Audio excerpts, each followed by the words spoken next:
Summons ఇచ్చారండి నిన్న బంగ్లాదేశ్ ప్రభుత్వం మన హై కమిషనర్కి సమన్స్ ఇచ్చింది. ఎందుకంటే భారతదేశంలోని బంగ్లాదేశ్ హై కమిషన్ దగ్గరికి చొచ్చుకెళ్ళి మరీ ఆందోళనకారులు విధ్వంసం సృష్టించే ప్రయత్నం చేశారనేది బంగ్లాదేశ్ అభియోగం. విహెచ్పితో పాటు కొన్ని హిందూ సంఘాలు కూడా వెళ్ళినాయి, గట్టిగానే ఆందోళన చేసినాయి.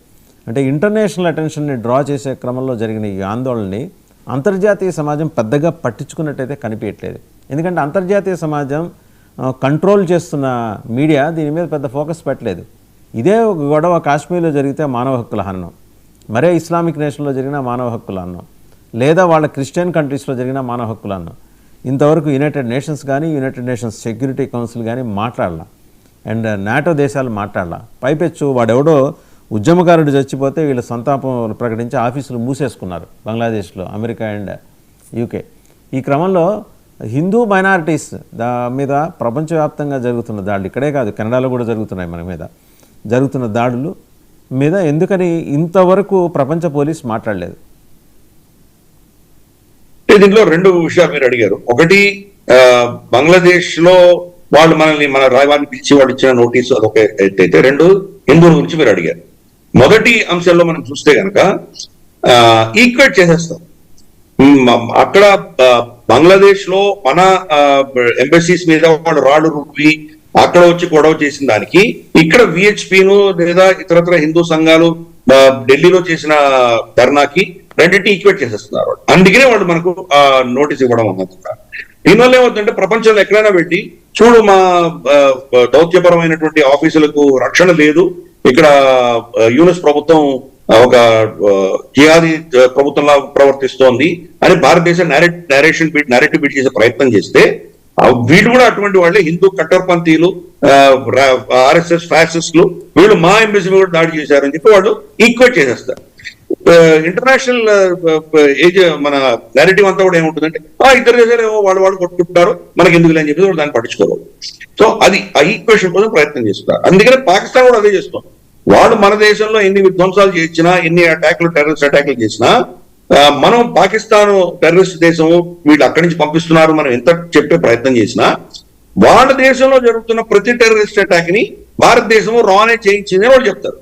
కాబట్టి రేపు ఇంటర్నేషనల్ ఫోరంలో మనం కనుక మన ఢిల్లీ ఘటనలకు మీరే కారణం అని చెప్పి రేపు ప్రూవ్ చేయగలిగితే, పహల్గాం ఘటనలు మీరే కారణం అని ప్రూవ్ చేయగలిగితే, వాడేమంటాడు మా పెషావర్ లో, మా మర్దాన్ లో, మా నూచ్కీలో ఇక్కడ జరిగిన అటాక్స్ అన్ని కూడా భారతదేశమే చేయించింది, టీటీపీ చేసిన అటాక్లు, బలూచులు చేసిన అటాక్లు అన్ని భారతదేశమే చేయించింది వాడు కూడా అంటాడు.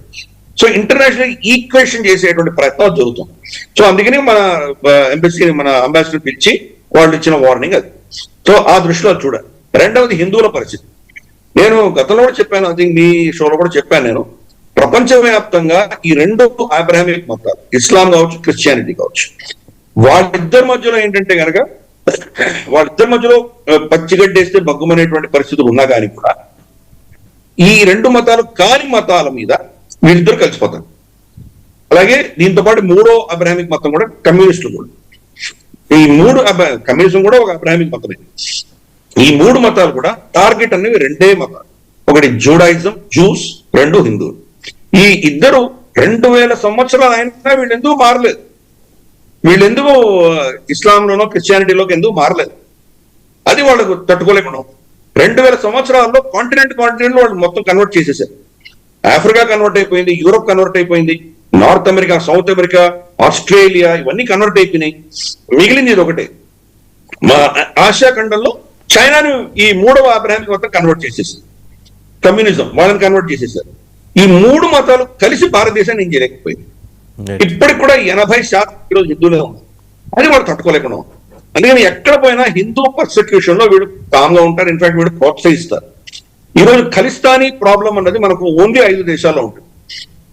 యూకే, బ్రిటన్ నుంచి బయటకు వచ్చినటువంటి దేశాలు, ఆ సంతతి నుంచి వచ్చినటువంటి దేశాలు, ఆంగ్లో సాక్సన్ దేశాలు 5 వయసు అంటారు, వాటిల్లో మాత్రమే మనం ఖలిస్తానీ ప్రాబ్లం చూస్తున్నాం. అలాగే హిందువులను టార్గెట్ చేయడం అక్కడే చేస్తాం. అందుకని మనకు హిందూ టార్గెటింగ్ మనకు ఇటలీలోనో లేకపోతే గ్రీస్ లోనో లేదా మనకు ఫ్రాన్స్ లోనో ఎందుకు జరగట్లేదు, ఇతరత్ర దేశాలు ఎందుకు జరగట్లేదు? ఎందుకు మనకు UK, Canada, USA, Australia, New Zealand ఇక్కడ మాత్రమే ఎందుకు జరుగుతుంది? ఆ ప్రభుత్వాలు అదే పనిగా చేస్తున్నాయి. సో అందుకని ఇద్దరే టార్గెట్స్ వాళ్ళు గుర్తుపెట్టుకోవాలి. ఒక సైడ్ ఇజ్రాయెల్ ని వాళ్ళు సమర్థిస్తూనే ఉంటారు, రెండవ సైడ్ వాళ్ళ యూనివర్సిటీస్ లో వాళ్ళ నేరేటివ్స్ లో యాంటీ సెమిటిజం ఎంత విపరీతంగా ఉందో మనం చూస్తున్నాం. మనం జూయిష్ స్కూల్స్ మీద దాడి, వాళ్ళ సెనగాగ్స్ మీద దాడి, తర్వాత river to sea Palestine is one అనడం, ఇవన్నీ ఎవరు చేస్తున్నారు? ముస్లింస్ చేస్తున్నారంటే అది వేరే విషయం. యూనివర్సిటీస్ లో క్రిస్టియన్స్ చేస్తున్నారు. ఎందుకంటే వాళ్ళ దృష్టిలో జీసస్ క్రైస్ట్ సిలువకి జ్యూస్ కారణం కాబట్టి వీళ్ళు బతకడానికి వీల్లేదు, వీళ్ళని శిక్షించాలి. జీసస్ కి జరిగిన అన్యాయానికి ప్రతీకారం తీసుకుని తీరాలి.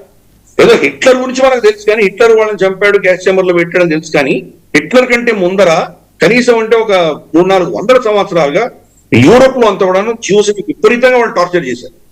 అక్కడ ఏ చిన్న ప్రాబ్లం వచ్చినా ఆ దేశంలో, కరువు కాటకాలు వచ్చినా, లేకపోతే ఏదో పెద్ద పెద్ద రోగాలు, కొలరా, ప్లేగ్ లాంటివి ఏమైనా వచ్చినా జ్యూస్ అందరిని తీసుకొచ్చి వాళ్ళ ఊరు మధ్యలో వాళ్ళని తగలబెట్టి.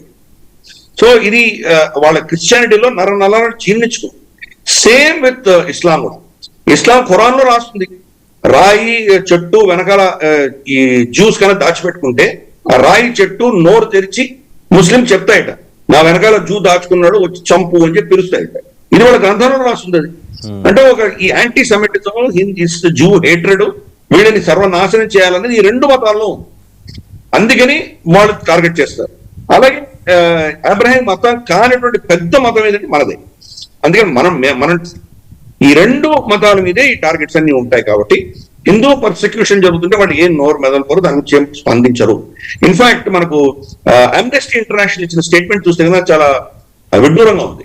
వాళ్ళు ఏం చెప్పారంటే, హాదీ మర్డర్ కి వెనకాల ఉన్న వ్యక్తి అర్జెంట్ గా మీరు దాన్ని ఇన్వెస్టిగేట్ చేయండి, దోషులు ఎవరో వాళ్ళని పట్టండి, అరెస్ట్ చేసి శిక్షించండి అని చెప్పి, హిందూ దాస్ అన్న వ్యక్తి చనిపోయాడు, చాలా దుఃఖ పరిణామం అది, it's a very sad development అని చెప్పి వదిలేశారు. అతని చంపిన వాడిని అరెస్ట్ చేయండి, వాళ్ళని ప్రాసిక్యూట్ చేయండి చెప్పలేదు ఇంటర్నేషనల్ స్టేట్మెంట్. అంటే వాళ్ళకి దాస్ అతను మరణం అనేది, హిందూ యూత్ మరణం అనేది వాళ్ళకి నథింగ్, ఇట్స్ నథింగ్. అందుకని collateral damage, it doesn't matter. అది ఇంకా మీరు బతికేందుకు ఉన్నారు? చచ్చిపోవడం వల్ల మా అజెండాలో పార్ట్, అంతే, అంతకు మించి ఏమీ లేదు. దానికి ఏదో కొంత క్రీమ్ వేసి పసిపూసి. రెండు అంశాలు గిరిధర్ గారు. ఒకటి, పోలీస్ స్టేషన్లకి కంప్లైంట్ చేయడానికి వెళ్తున్న బంగ్లా గ్రామీణ ప్రాంతాల్లోని యువకులు కానీ ఉమెన్ కానీ వాళ్ళ సమాచారాన్ని పోలీసులే ఈ టెర్రర్ గ్రూప్స్కి అందించి వాళ్ళు వచ్చి వీళ్ళని లాక్కెళ్ళేదాకా చూస్తూ కూర్చుంటున్నారు అనేది ఒకటి. రెండో